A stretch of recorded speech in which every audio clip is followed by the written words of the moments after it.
Le chapitre 1 des Éphésiens est un passage très contesté, car il soulève la difficile doctrine de la prédestination.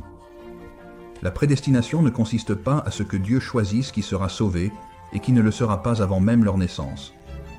Le mot est prédestination, ce qui signifie simplement qu'une destination est fixée à l'avance.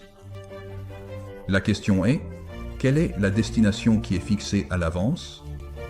Ceux qui ont été choisis inconditionnellement avant la création, pour des raisons qui échappent à leur contrôle, ou ceux qui placent leur foi en Christ. Si nous revenons au texte et regardons le verset 1, nous voyons que Paul s'adresse aux saints qui sont en Christ Jésus, les fidèles en lui. En fait, le thème d'être en lui est répété plus de 10 fois, rien que dans les 13 premiers versets. Alors, qui sont ceux qui sont choisis en lui? Le verset 1 nous dit « les saints, les fidèles en Christ Jésus » et le verset 4 dit « car il nous a choisis, en lui, avant la création du monde, pour être saints et irréprochables devant lui.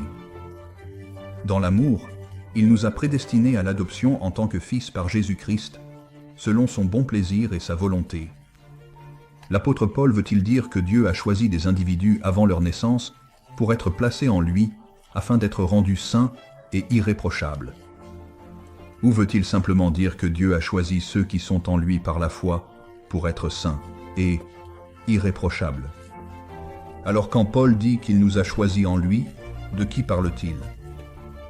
Clairement, les fidèles en Christ, selon le verset 1, et qu'a-t-il choisi pour que les fidèles en Christ deviennent?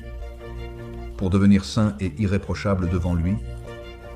Et plus tard, au verset 11, il continue d'écrire « En lui, nous avons aussi été choisis, ayant été prédestinés selon le plan de celui qui accomplit tout conformément au but de sa volonté. » Ce passage signifie-t-il que Dieu a prédéterminé certains individus à croire? Ou Dieu a-t-il choisi des individus croyants pour une fin prédéterminée? Donc, en regardant à nouveau le verset, « En lui, nous avons aussi été choisis. » Qui est-ce nous? Encore une fois, le verset 1 nous dit « Les fidèles en Christ ». Donc, les fidèles en Christ ont été choisis. Ayant été prédestinés selon le plan de celui qui accomplit tout. Laissez-moi expliquer la différence par une analogie. Supposons que vous ayez 2 équipes de baseball dans votre ville natale, l'une entraînée par l'entraîneur Calvin et l'autre par l'entraîneur Hobbs. Dans l'équipe de l'entraîneur Calvin, il choisirait, sélectionnerait et forcerait chaque membre de l'équipe à rejoindre son équipe. Tandis que l'entraîneur Hobbs a fait une invitation à quiconque le souhaite de venir rejoindre son équipe. Avant même que la saison ne commence, les 2 entraîneurs promettent que leur équipe sera bien conditionnée et entraînée pour jouer au baseball. Donc les 2 entraîneurs pour les 2 équipes ont décidé avant même que la saison ne commence. Quel est l'objectif final ou quelle est la destination? Pour chacun de leurs membres d'équipe, ils seront entraînés et préparés à jouer au baseball. Dit autrement, l'entraîneur a prédestiné son équipe à être conformée, à l'image de bons joueurs de baseball, bien entraînés. Alors, dans l'esprit de l'apôtre Paul, lequel de ces 2 entraîneurs, tous 2 ayant une fin prédéterminée, représenterait le mieux l'Esprit de Dieu quand il fait ses choix concernant qui est dans son équipe? Ce passage ne parle pas de Dieu prédéterminant quels individus seront en Christ et lesquels ne le seront pas. Il s'agit de Dieu prédéterminant ce que deviendront ceux qui sont en Christ par la foi. En d'autres termes, il ne s'agit pas de savoir qui sera dans l'équipe et qui ne le sera pas. Il s'agit de ce qui arrivera à ceux qui rejoignent son équipe, par la foi. Rappelez-vous, la prédestination ne concerne pas Dieu qui amène certains à croire tout en passant les autres. Il s'agit de la destination que Dieu a fixée pour ceux qui sont en lui. La destination de ceux qui sont en lui est fixée à l'avance. C'est ça, la prédestination. Alors, la grande question est, comment peut-on être en lui? Après tout, C'est en lui que nous avons toutes les bénédictions énumérées ici dans ce passage. Les bénédictions d'être rendus saints, la bénédiction d'être adoptés, la bénédiction de la rédemption, la bénédiction du pardon, toutes les destinations que Dieu a fixées à l'avance pour ceux qui sont en Christ par la foi. Alors la question, encore une fois, est: comment peut-on être en Christ et quand est-ce qu'on est placé en lui? Le verset 13 nous dit clairement: « Et vous avez également été inclus en Christ lorsque vous avez entendu le message de vérité, l'évangile de votre salut. Quand vous avez cru, vous avez été marqués en lui, avec le sceau, le Saint-Esprit promis. » Alors, quand, Paul dit-il que vous avez été marqués en lui? Lorsque vous avez entendu le message de vérité et cru? Encore une fois, ce passage ne parle pas de Dieu prédéterminant quels individus seront en Christ et lesquels ne le seront pas. Il s'agit de Dieu prédéterminant ce que deviendront ceux qui sont en Christ, par la foi. Laissez-moi donner une autre analogie pour aider à illustrer cette perspective. Une compagnie aérienne peut décider à l'avance de la destination d'un vol de Dallas à Chicago demain à midi, mais elle ne détermine pas nécessairement qui montera ou ne montera pas dans cet avion.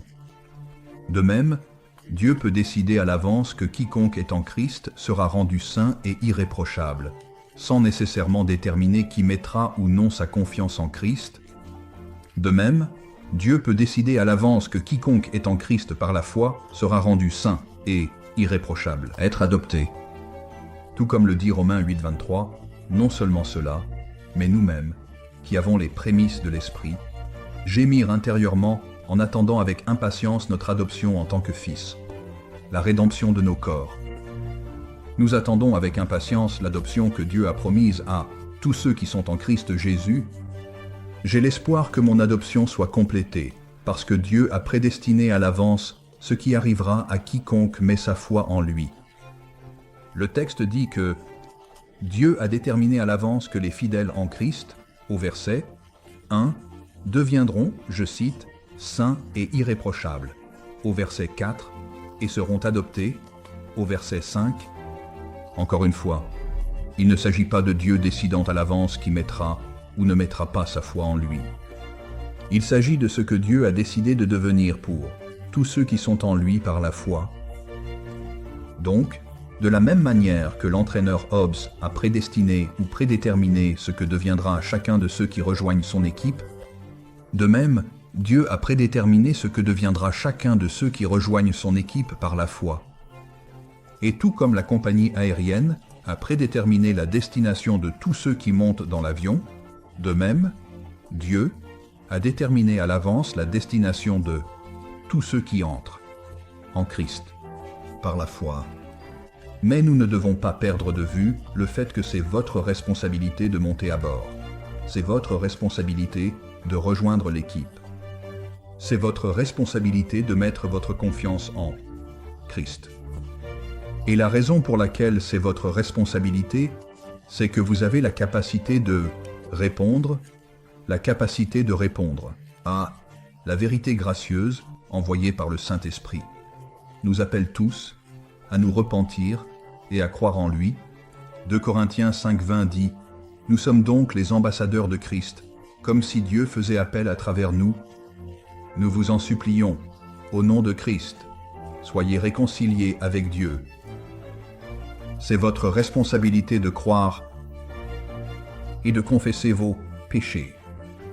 Alors, et seulement, alors vous serez inclus en lui.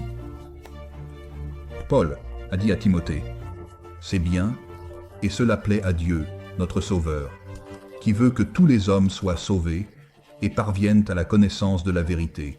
Car il y a un seul Dieu, et un seul médiateur entre Dieu et l'humanité, l'homme, Christ Jésus, qui s'est donné en rançon pour tous. » Comme Paul l'a dit dans Romains 10, 9, « Si tu confesses de ta bouche le Seigneur Jésus, et que tu crois dans ton cœur que Dieu l'a ressuscité des morts, tu seras sauvé. » Ma prière est qu'aujourd'hui, tu crois en lui. N'oubliez pas d'aimer et de partager cette vidéo, et cela aide vraiment si vous vous abonnez en cliquant sur le logo dans le coin inférieur droit. Et si vous pouvez nous soutenir, allez sur soteriology101.com et cliquez sur le lien de soutien dans le coin supérieur droit. Si vous voulez en savoir plus sur comment obtenir un enseignement supérieur, cliquez sur le lien de la salle de classe et découvrez-en plus sur le séminaire Trinity.